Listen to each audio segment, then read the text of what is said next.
Can I make my Mordheim board that I did last year modular? I've already got the houses sort of on the go.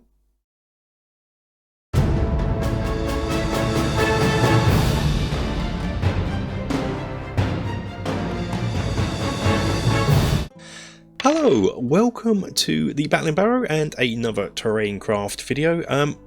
Was it last year? A few years back now. I did a sort of Mordheim board because I wanted to play a skirmish game in the Warhammer world, and Mordheim is a great game. So I made a board for that with lots of ruined houses. But one thing I wanted was to get, as well as width and length, I wanted to get some height in there. So, you know, the houses, you could climb up all the floors, but I wanted to get a bit of extra height. So I made these platforms in the streets that you could go up to. So you'd have like plazas, raised plazas.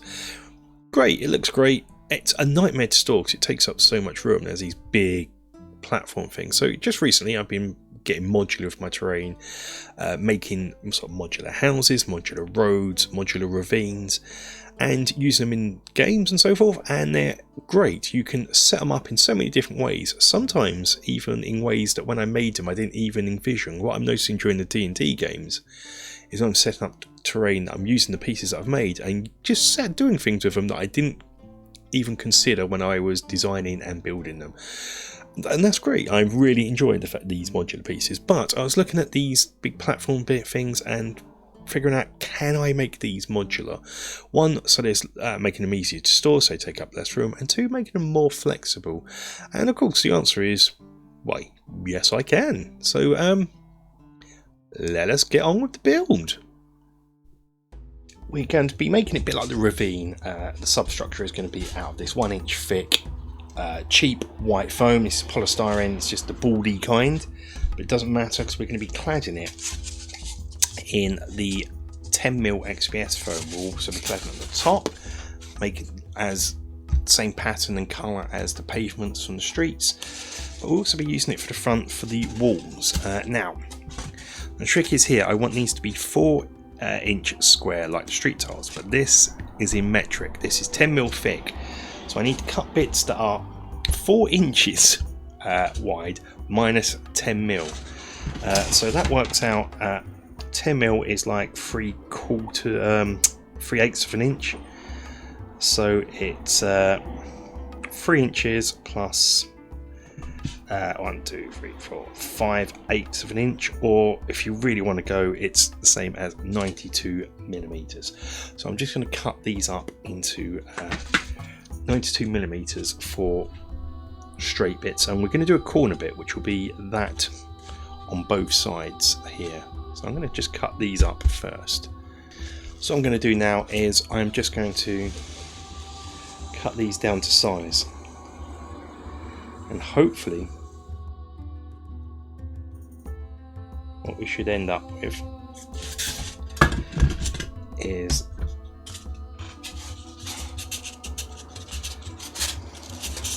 I think that is 4 inches there, but when put up with some XPS foam is 4 inches, which is what we want. So that is what we're after. So, and likewise what I've got here is some XPS foam that is 4 inches thick here, that I will be stripping down to make the floor section likewise, and then we'll get to the walls a bit later on. But for now I'm going to be cutting lots of polystyrene blocks down. Now to strip down the XPS foam. For corner pieces we're going to need to strip down further. I'm just going to do here. So now they are all, this is now a square of 92mm either side. And I'm going to have 4 corners, which means stripping down 8 of these foam blocks. And I will have to follow suit with the floor pieces. So I have to strip down 4 floor pieces on the 4 inch side, so that when the walls finally get put back in, we will have a piece that will be 4x4, but we'll do that in a bit later on. So what I'm going to do now is make the wall sections. I'm going to need 12 of these. These are 4 inches wide. I will strip down, I think, 4 of them for the corner pieces. I'll wait and see. But for now, I'm going to cut them into 2.5 inch high pieces. And as I said, going to need 12. 4 of the wall pieces will need to be stripped down by 10mm, just to act as the corner pieces. Let's texture the pieces. The wall sections just get going over with my homemade texture roller. Like so, just to get a bit of texture in there. We shall put the brick pattern in later on when it's all in place.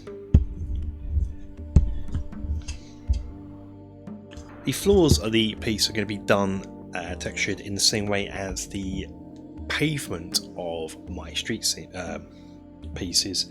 So in this case, we're just going to use this Green Stuff World Bricks roller. It's just going to be made in exactly the same way as the pavement piece. I'm just going to roll out the texture onto this piece.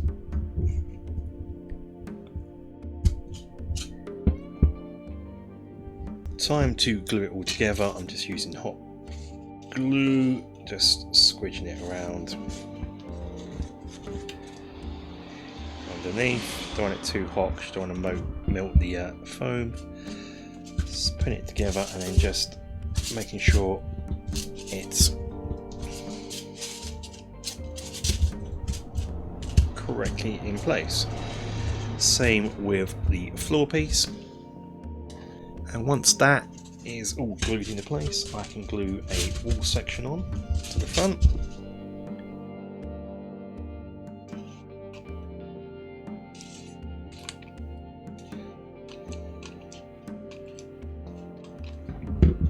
Make sure it runs flush with the floor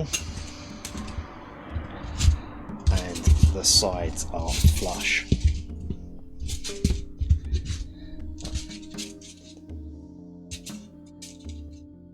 This lip is intentional because we're going to put some score in some capping stones later on when we get to that stage. Corner pieces are handled in much the same way, except you're just going to have this a smaller bit to put on as well.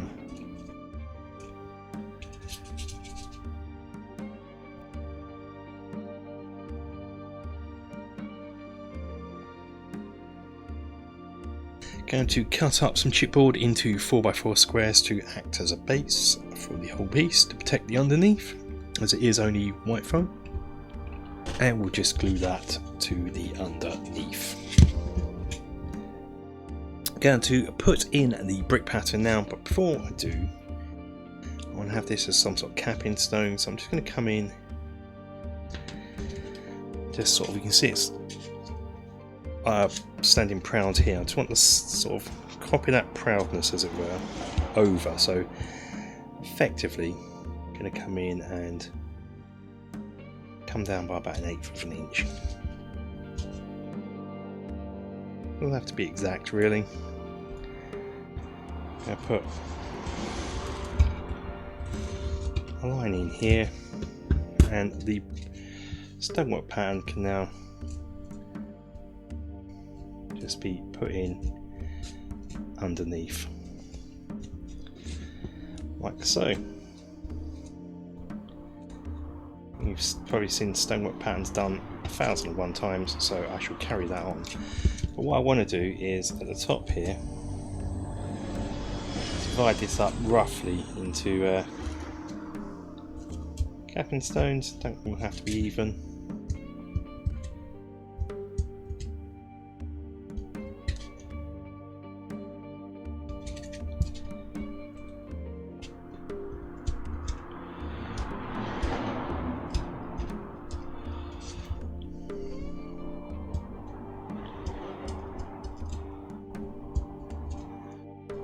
So, and I shall carry on doing this lovely task here.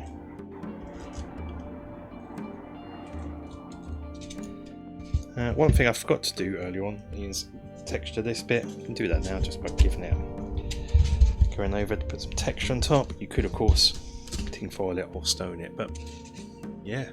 So we have all our blocks made, but how do we get up to them. For this, we're going to make a stair section, so I'm going to need a bit of chipboard, same size, 4 inches, 2 bits of wall, same height as the rest of the walls, and I brick textured them. Brick textured at the end as well. Black you don't need to do.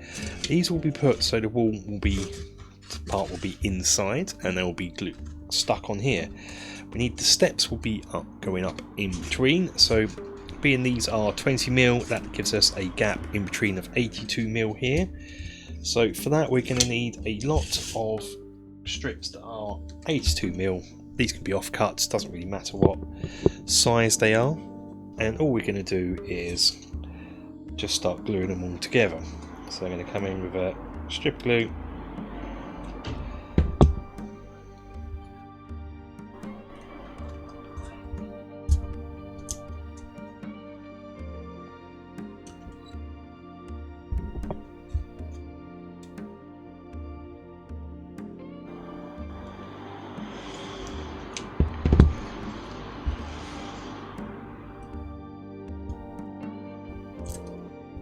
And so forth until I've worked out you're going to need 9 steps to get up to the top there.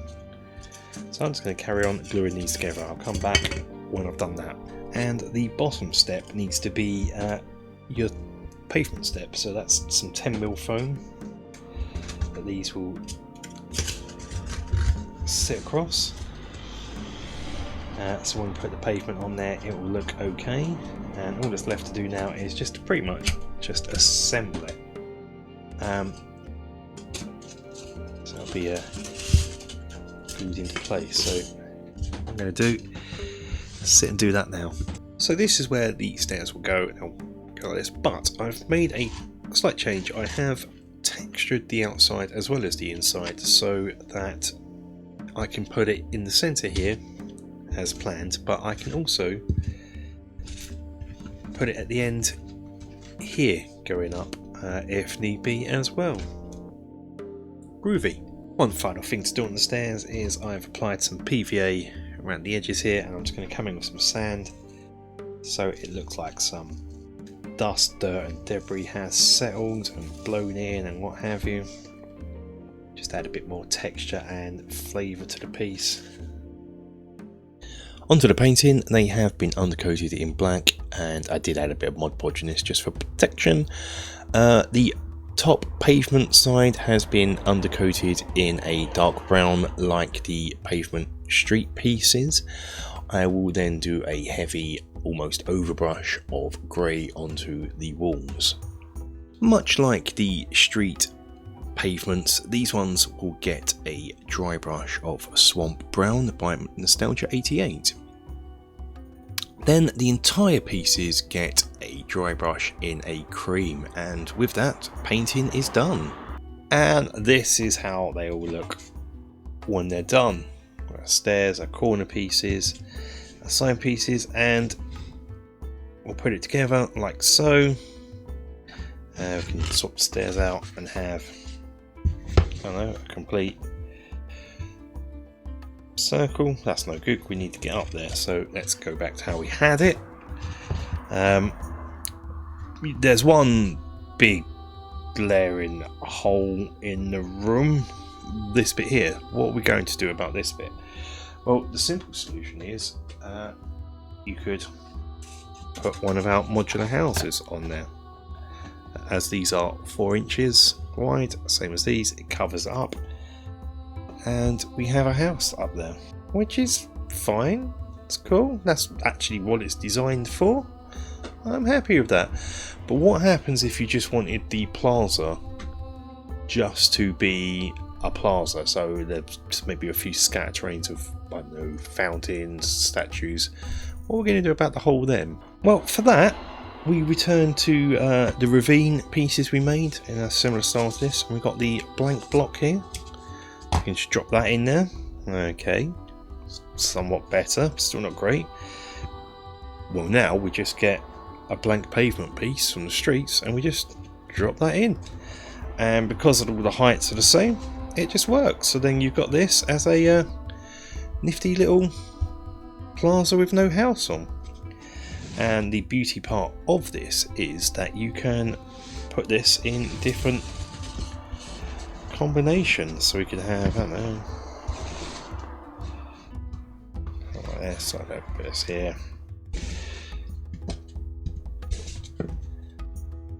House bit there. A couple more blanks. A couple more street tiles. And depending on how many of these you've made, you've got a bigger plaza. Obviously, I've only made this many, but I could build some more to put at the back here. Corner piece like this, and you got a bigger plaza. So yeah, that is this bit's done. These are the sort of raised streets. You could of course then along the bottom run your road. Sure it's compatible with the street tiles, like so. Yeah, I'm actually very happy with these, how they turned out. Just adds another bit of dimension to the game. Very happy with that. Yeah, I'll probably set something up so we can have a little better look at it than this angle here. But for now, thanks for watching, guys. Until the next video, stay safe, take care.